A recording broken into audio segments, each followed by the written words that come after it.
Gandang araw sa inyo, ito ang inyong kaibigan, si Bro Jonat sa TikTok Talk Series.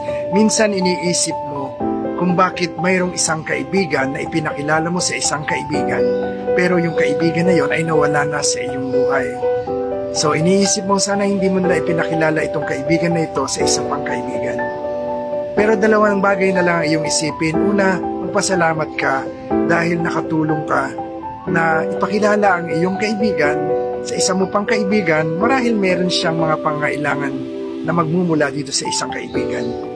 At pangalawa, tandaan mo, babalik at babalik ang panahon na yung iyong kaibigan ay lalapit muli sa iyo upang magpasalamat.